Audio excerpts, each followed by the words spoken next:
What's going on, guys? This is Bush League TV. Today I'm going to be talking about NFL Week 3 headlines, some injury updates, fantasy help, and I'm going to give you guys my predictions for the week.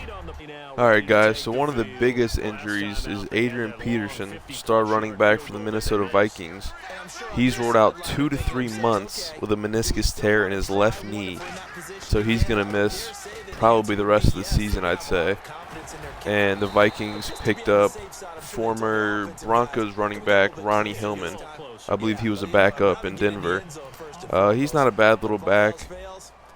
He's decent, but I mean, not many backs can replace the performance of Adrian Peterson. But it is a pretty solid pickup in Ronnie Hillman. But with Peterson going down, that kind of kills me in my fantasy league. He's my #1 back for my team, so I had to pick up T.J. Yeldon for the running back for the Jaguars. I had to pick him off the waiver wire, so hopefully he can put up some decent numbers for me to fill that void. Alright, so another big injury. Quarterback for the Chicago Bears, Jay Cutler. He's ruled out 2 to 3 weeks with a thumb injury. I believe it's his right hand, his throwing hand, obviously. Come on, dog, get up there. Oh my God, come on. Get the ball. The ball. Oh my God. Sorry, guys.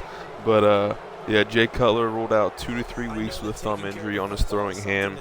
Former Texans quarterback Brian Hoyer is going to replace him. I believe he played with the Browns, and he was last with the Texans, but he got cut. I don't think Hoyer's a bad quarterback. I think he's actually going to do pretty good things in Chicago, so I'm kind of excited to see that. All right, so another injury is coming from the Tampa Bay Buccaneers running back, Doug Martin. He has a hamstring injury, and he's set to miss 3 weeks. Backup running back Charles Sims is going to get the start this week versus the Los Angeles Rams. Sims plays a decent amount. It's not like he's a rookie that's making his debut or anything, so Sims is kind of used to the limelight, and he should be all right. And now on to the biggest injury update. Well, not the biggest, but it's definitely up there. The Patriots backup quarterback, Jimmy Garoppolo. I think that's how you say his name, Garoppolo. He was the backup quarterback to Tom Brady, and he was playing lights out. He was having a career game, or career games, 2 games. He put up some crazy numbers. Now he's out this week with a sprained AC joint. I'm not exactly sure what an AC joint is, but that means the 3rd-string rookie quarterback, Jacoby Brissett. I think Brissett, yeah, Jacoby Brissett will make his NFL debut versus the Texans on Thursday night, prime time. And then Patriots came out and said if Jacoby Brissett goes down, wide receiver Julian Edelman has been named the 4th-string quarterback, and he would have to come in and play quarterback. Now, it's not that crazy because Edelman did play 3 seasons at Kent State as a quarterback, and then I believe his last season he converted into a slot wide receiver role. So it's not that crazy for him to be named quarterback, but I think that'd be pretty funny if he did have to come in and throw. And then sticking with the Patriots, Rob Gronkowski is still questionable for Week 3. He's got that hamstring injury that's been bothering him. That's why he's missed the last 2 weeks. I think he's going to miss this week as well, but he could play. I'm not exactly sure about that. All right, so those are all the big name injuries. There was a few more, like Moncrief from the Colts. He's out like 4 weeks, but I just picked 3 or 4 of the bigger major updates that are going to be affecting teams like quarterbacks or star running backs and stuff like that. And then I'm going to give you guys my predictions for the week. So Thursday night, prime time, Texans versus Patriots.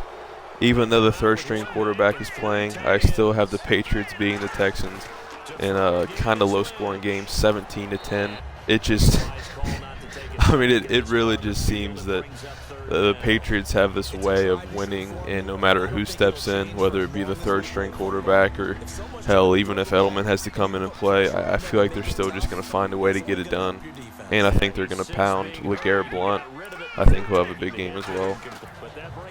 And then for the regular Sunday games, Cardinals versus Bills, I have Cardinals winning 21-6. I think Cardinals defense is just going to shut down the Bills. The Bills are kind of a power running team, and I feel like the Cardinals are going to shut that down. Raiders versus Titans. I have Raiders winning in a close one, 17-14. I like what Derek Carr and Amari Cooper and all them are doing. Browns versus Dolphins. The Browns are kind of a mess right now, and the Dolphins just started out 0-2. They can't really get anything going. But I have the Dolphins winning 16-13 in another close game. Next up, Ravens versus Jaguars. I have the Ravens winning. I think the Ravens are going to do pretty big things this year. And they're always a solid team. Last year they kind of got held back with injuries. But I have the Ravens winning 24-21.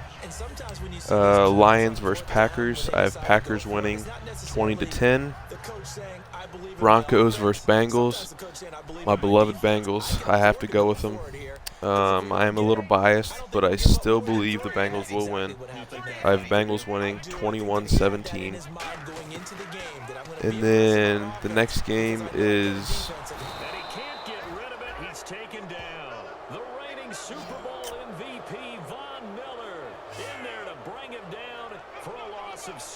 next we have Vikings versus Panthers. Vikings are kind of in shambles right now with Teddy Bridgewater going out and then AP going out for the rest of the season. I think it's still going to be decently close, even though they are playing the Panthers. I have the Panthers winning that game 28-14. That's not good. That's a pick. Make a play, Dalton. But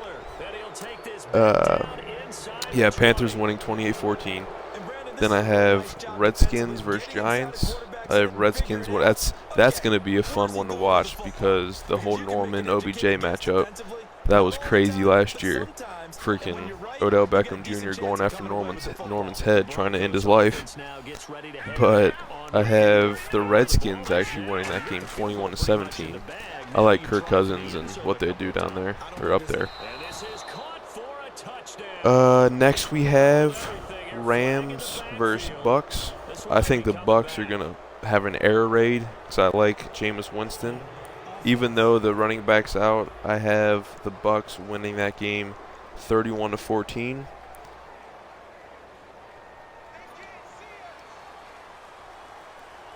Then we have the 49ers versus Seahawks. I think that's going to be a defensive game for the Seahawks. I have the Seahawks winning that game 17-7. I only see the Niners scoring like a touchdown. Jets versus Chiefs. That's another low-scoring game, all defense. Jets are a defense-oriented team. I have the Jets winning that game 10-6.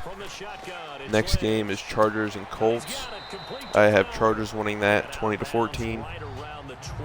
Then Eagles versus Steelers. I have the Steelers winning in a low-scoring game, 16-13, winning by a field goal. And then that Sunday night game is Bears versus Cowboys. I love the rookie Dak Prescott. I think he's going to be an absolute stud in this league. I have the Cowboys winning 13-6. Let's go. It's a fumble. Bring it back. Bring it back. All the way back. Come on, Denard. Don't you die out on me. Don't you die out on me. Let's go, boy. Hold my name. All right. But anyway, Monday night prime time, Falcons versus Saints. I have the Saints having an absolute air raid on the Falcons because Atlanta has the worst passing defense in the league. I have the Saints winning 34-20. All right, guys, that's all I got for you today. I hope all those injury updates kind of let you know about who you want to play in fantasy this week. Pick up some people off the waiver wire, some backups you usually wouldn't play. They're going to get some starting roles this week. Let me know what you think in the comments below about my predictions or headlines or whatever. Just let me know how I'm doing. And please subscribe if you enjoyed just a little bit. And until next time, guys.